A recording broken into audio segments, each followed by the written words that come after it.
ભાઈઓ અને બહેનો, સૌથી પહેલા તો મારા સંસદ સભ્ય બન્યા બાદ અને મંત્રી બન્યા બાદ સૌરાષ્ટ્રમાં સૌથી પહેલી વાર આટલી મોટી પત્રકાર પરિષદ સંબોધી રહ્યો છું અને આપ સૌ મને શાંતિથી સાંભળજો એવી આશા સાથે આજે માનનીય આયુષ કેબિનેટ મિનિસ્ટર શ્રી સર્વાનંદ સોનોવાલજી ના નેતૃત્વ હેઠળ આજે આપણે એક પત્રકાર પરિષદ સંબોધી રહ્યા છીએ, જેને પ્રોગ્રામનું નામ આપણે કર્ટેન રેઝર સેરેમની આપ્યું છે. આમાં એક સાથે બે પ્રોગ્રામ, એક તો આવતીકાલે માનનીય વડાપ્રધાન મોદી સાહેબ ના હાથે જામનગર ખાતે ગ્રાઉન્ડ બ્રેકિંગ સેરેમની એટલે આપણે આપણી કાઠિયાવાડી ભાષામાં કહીએ તો ખાતમુહૂર્ત ગ્લોબલ સેન્ટર ફોર ટ્રેડિશનલ મેડિસિનનું આપણે કરવા જઈ રહ્યા છીએ. અને ત્યારબાદ તરત બીજા જ દિવસે ગાંધીનગર ખાતે 3 દિવસની આયુષ ઇન્વેસ્ટમેન્ટ મીટ કરવા જઈ રહ્યા છીએ. આપણને આશ્ચર્ય થશે કે જે જામનગરનું global centre for traditional medicine આવી રહ્યું છે એના માટે ઘણા બધા દેશો વચ્ચે હરીફાઈ હતી અને ભારત દેશમાં પણ ઘણા બધા રાજ્યો વચ્ચે હરીફાઈ હતી કે આ સેન્ટર અમને મળે. પણ માનનીય વડાપ્રધાન મોદીજીના પ્રયત્નોથી આ ભારત દેશને પણ મળ્યું અને પાછું સાથે સાથે આપણા ગુજરાતને જામનગરને મળ્યું. અને જામનગર વર્ષોથી આપણને બધાને ખ્યાલ છે કે એની ગુલાબ કુંવરબા હોસ્પિટલ અને એની સારવાર અને એના ડોક્ટરો દેશ ને વિદેશમાં અનેક ઘણું સારું કામ કરી રહ્યા છે. એટલે એનું આવતીકાલે આપણે ખાતમુહૂર્ત કરી રહ્યા છીએ. ત્યારબાદ ગ્લોબલ ઇન્વેસ્ટમેન્ટ મીટમાં ત્યાં અનેક પ્રકારના MOU થશે. લગભગ અનુમાન 5000 કરોડ રૂપિયાના MOU અમે ધારી રહ્યા છીએ. સાથે global centre for traditional medicine આવવાથી આપણા દેશના જ નહીં પણ 170 દેશમાં આપણું આયુષ પથરાયેલું છે. તો 170 દેશના વિદ્યાર્થીઓ છે, એના ઇન્વેસ્ટર છે, એના ફાર્મર છે, એના રિસર્ચ છે, એના સ્કોલર છે, આ બધાને આનો ફાયદો થશે. જેથી એક આપણું ભારત દેશનું તો ઠીક પણ આપણું ગુજરાતનું નામ અને આપણી જે લીડરશિપ આ ક્ષેત્રે આપણે લીડરશિપ લઈ રહ્યા છીએ, કેપ્ટનશિપ લઈ રહ્યા છીએ, જેથી આપણું નામ આખા દુનિયામાં ટોપ ઉપર જતું રહેશે.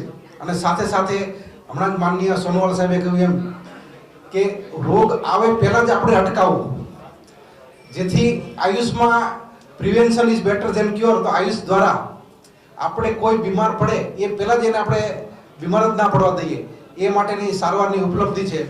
અને આ સેન્ટર ખૂબ જ દેશ અને દુનિયાને ખૂબ જ ઉપયોગી બનશે.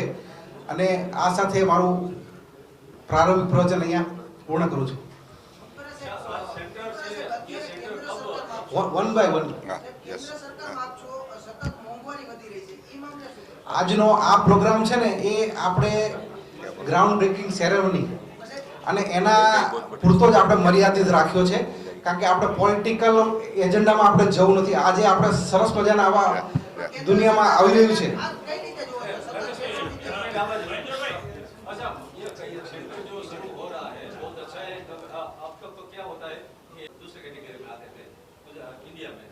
हमारी औषधीय प्रणाली है, तो अभी सेंटर कब शुरू होगा और उसका काम कितना होगा और उसमें ये सेंटर 2026 तक कंप्लीट हो जाएगा.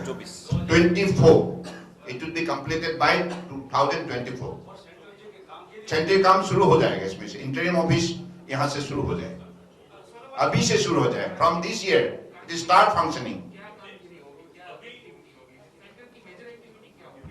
मेजर एक्टिविटी होगी दुनिया में जितना भी हमारे देश है, 170 देश में जो ट्रेडिशनल सिस्टम की मेडिसिन का जो प्रैक्टिसेस है, इन चीजों को अध्ययन करना, रिसर्च करना और इनकी जो वैज्ञानिक जो फाइंडिंग्स एविडेंस डेवलप करके दुनिया की मानव समाज के लिए उनको उपयोगी करना, यही लक्ष्य है. तो इसलिए इस विषय पर हिंदुस्तान को नेतृत्व देने होंगे, क्योंकि हमारा बीच में जो शक्ति बसा हुआ है, इस शक्ति को मान्यता देते हुए WHO ने पहला केंद्र हिंदुस्तान में प्रतिष्ठा की.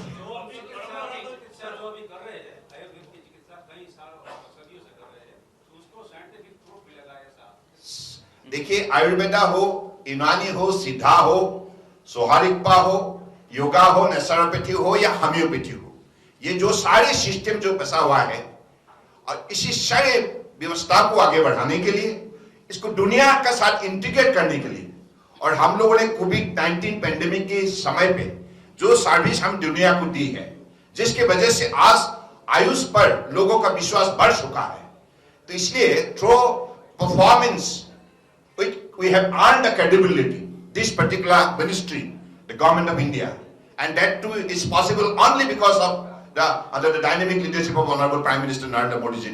क्योंकि 2014 से अगर 2022 तक आप देखें, बजट 6 गुना बढ़ा दिया है, यानी कि इतना बढ़ोतरी दिया गया है ताकि हम रिसर्च, हम अध्ययन करें, हम रिसर्च करें और हम फैकल्टियों को सही उसकी सुविधा उपलब्ध करें, सारी चीजों को आगे बढ़ाने का काम माननीय प्रधानमंत्री जी ने की है।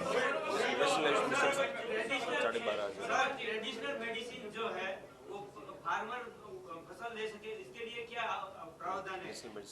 देखिए, नेशनल मेडिसिनल प्लांट बोर्ड जो है, इसके जरिए इन विषय को आगे बढ़ाया जाता है, और अब हम दोनों मंत्रालय, ministry of agriculture, ministry of Ayush, दोनों मिलकर हम इस विषय को आगे बढ़ाने के लिए और भी कुछ कदम उठाने जा रहा है।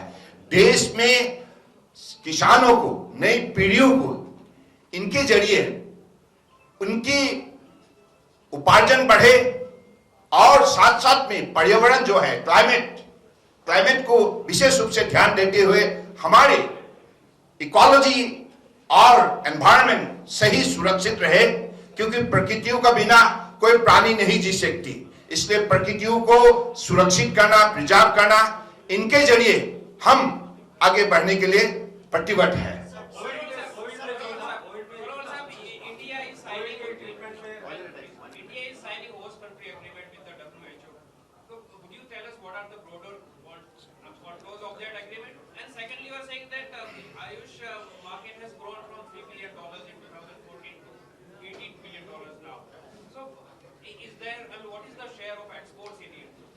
जस्ट हमारे सेक्रेटरी जी है, वो भी तो आपको कुछ बोलेंगे इस विषय में, बताइए।